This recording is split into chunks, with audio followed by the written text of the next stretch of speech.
ਇੱਕ ਸ਼ਿਕਾਰੀ ਹੁੰਦਾ ਹੈ ਤੇ ਉਹ ਅਕਸਰ ਸ਼ੇਰਾਂ ਦਾ ਸ਼ਿਕਾਰ ਕਰਦਾ ਹੈ ਤੇ ਸ਼ੇਰਾਂ ਦਾ ਸ਼ਿਕਾਰ ਕਰਕੇ ਤੇ ਆਪਣੇ ਘਰ ਦਾ ਨਿਜ਼ਾਮ ਨੂੰ ਚਲਾਉਂਦਾ ਹੈ। ਰਾਸ਼ਨ ਪਾਣੀ ਖਰੀਦ ਕੇ ਆਪਣੇ ਘਰ ਦਾ ਨਿਜ਼ਾਮ ਸਾਰਾ ਚਲਾਉਂਦਾ ਹੈ।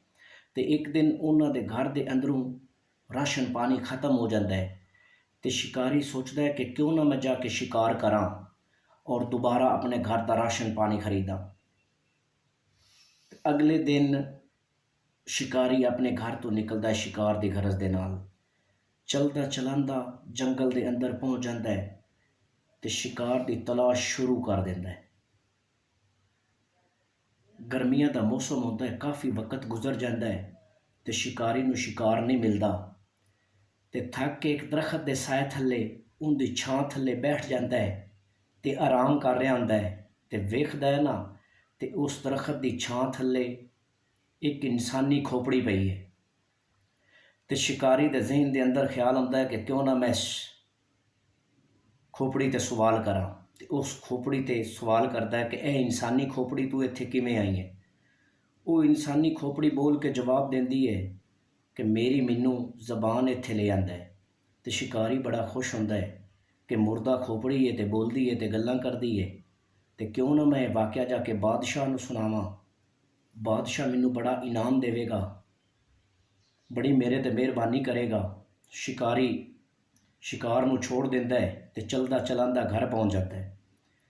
ਘਰ ਪਹੁੰਚ ਕੇ ਅਗਲੇ ਦਿਨ ਬਾਦਸ਼ਾਹ ਦੀ ਖੁੱਲੀ ਕਚਹਿਰੀ ਦੇ ਅੰਦਰ ਜਾਂਦਾ ਹੈ ਤੇ ਲੋਕ ਮੁਖਤਲਿਫ ਕਿਸਮ ਦੇ ਸਵਾਲਾਤ ਕਰ ਰਹੇ ਹੁੰਦੇ ਨੇ, ਆਪਣੇ ਮਸਾਇਲ ਦੱਸ ਰਹੇ ਹੁੰਦੇ ਨੇ ਤੇ ਸ਼ਿਕਾਰੀ ਦੀ ਵੀ ਵਾਰੀ ਆ ਜਾਂਦੀ ਹੈ।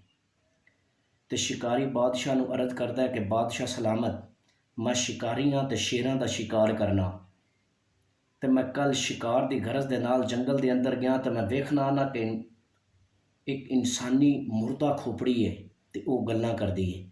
ਬਾਦਸ਼ਾਹ ਬੜਾ ਹੈਰਾਨ ਹੁੰਦਾ ਹੈ, ਪਰੇਸ਼ਾਨ ਹੁੰਦਾ ਹੈ ਕਿ ਮੈਂ ਇਤਨਾ ਅਰਸਾ ਬਾਦਸ਼ਾਹ ਵੀ ਹੋ ਗਿਆ ਮੈਨੂੰ, ਲੇਕਿਨ ਮੈਂ ਇਹੋ ਜਿਹਾ ਹਾਲੀ ਕੋਈ ਵਾਕਿਆ ਸੁਣਿਆ ਨਹੀਂ, ਨਾ ਹੀ ਕਿਸੇ ਮੈਨੂੰ ਦੱਸਿਆ ਹੈ।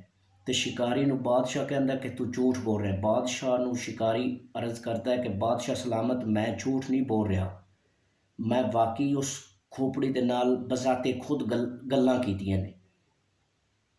ਬਾਦਸ਼ਾਹ ਕਹਿੰਦਾ ਅਗਰ ਠੀਕ ਹੈ, ਤੇਰੀ ਗੱਲ ਇਹ ਠੀਕ ਹੋਈ ਤਾਂ ਤੈਨੂੰ ਬੜਾ ਇਨਾਮ ਦਿੱਤਾ ਜਾਏਗਾ, ਅਗਰ ਤੇਰੀ ਗੱਲ ਇਹ ਝੂਠ ਨਿਕਲੀ ਤਾਂ ਤੈਨੂੰ ਸਜ਼ਾ ਦਿੱਤੀ ਜਾਏਗੀ, ਤੇਰਾ ਉੱਥੇ ਹੀ ਸਰ ਕਲਮ ਕਰ ਦਿੱਤਾ ਜਾਏਗਾ। ਤੇ ਬਾਦਸ਼ਾਹ ਆਪਣੇ ਸਿਪਾਹੀ ਉਸ ਸ਼ਿਕਾਰੀ ਦੇ ਨਾਲ ਭੇਜ ਦਿੰਦਾ ਹੈ ਤੇ ਸ਼ਿਕਾਰੀ ਜੰਗਲ ਦੇ ਅੰਦਰ ਸਿਪਾਹੀਆਂ ਨੂੰ ਲੈ ਕੇ ਚਲਾ ਜਾਂਦਾ ਹੈ। ਖੋਪੜੀ ਨੂੰ ਤਲਾਸ਼ ਕਰਦੇ ਨੇ, ਕਰਦਿਆਂ ਕਰਦਿਆਂ ਕਾਫੀ ਵਕਤ ਗੁਜ਼ਰ ਜਾਂਦਾ ਹੈ। ਆਖਰਕਾਰ ਉਹਨਾਂ ਨੂੰ ਉਹ ਖੋਪੜੀ ਨਜ਼ਰ ਆ ਜਾਂਦੀ ਹੈ ਤੇ ਸ਼ਿਕਾਰੀ ਉਸ ਖੋਪੜੀ 'ਤੇ ਸਵਾਲ ਕਰਦਾ ਹੈ ਕਿ ਇਹ ਇਨਸਾਨੀ ਖੋਪੜੀ ਇੱਥੇ ਤੂੰ ਕਿਵੇਂ ਆਈ ਹੈ ਤੇ ਉਹ ਖੋਪੜੀ ਕੋਈ ਜਵਾਬ ਨਹੀਂ ਦਿੰਦੀ। ਸ਼ਿਕਾਰੀ ਬੜਾ ਹੈਰਾਨ ਹੁੰਦਾ ਹੈ, ਪਰੇਸ਼ਾਨ ਹੁੰਦਾ ਹੈ, ਦੁਬਾਰਾ ਸਵਾਲ ਕਰਦਾ ਹੈ ਕਿ ਇਹ ਇਨਸਾਨੀ ਖੋਪੜੀ ਇੱਥੇ ਤੂੰ ਕਿਵੇਂ ਆਈ ਹੈ। ਇਨਸਾਨੀ ਖੋਪੜੀ ਕੋਈ ਜਵਾਬ ਨਹੀਂ ਦਿੰਦੀ।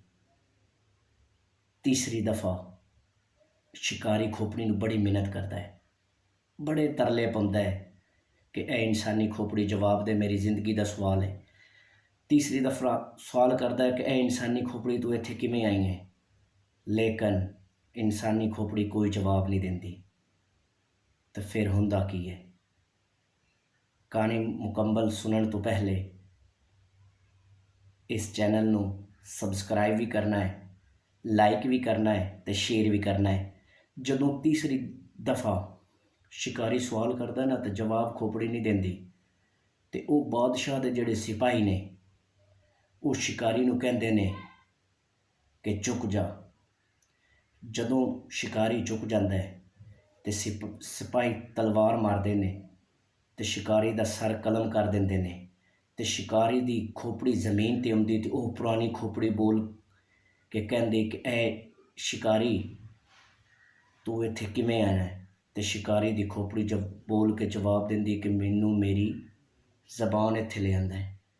ਤੇ ਦੋਸਤੋ, ਜਿਹੜੀ ਜ਼ਬਾਨ ਹੈ ਨਾ, ਇਹਨੂੰ ਸਾਨੂੰ ਬੜਾ ਖਿਆਲ ਦੇ ਨਾਲ ਇਸਤੇਮਾਲ ਕਰਨਾ ਚਾਹੀਦਾ ਹੈ ਕਿ ਇਹ ਜ਼ਬਾਨ ਇਨਸਾਨ ਨੂੰ ਫੁੱਲਾਂ ਦੀ ਸੇਜ 'ਤੇ ਬਿਠਾ ਦਿੰਦੀ ਹੈ ਤੇ ਇਹ ਜ਼ਬਾਨ ਸਾਨੂੰ ਜੁੱਤੀਆਂ ਮਰਵਾ ਦਿੰਦੀ ਹੈ।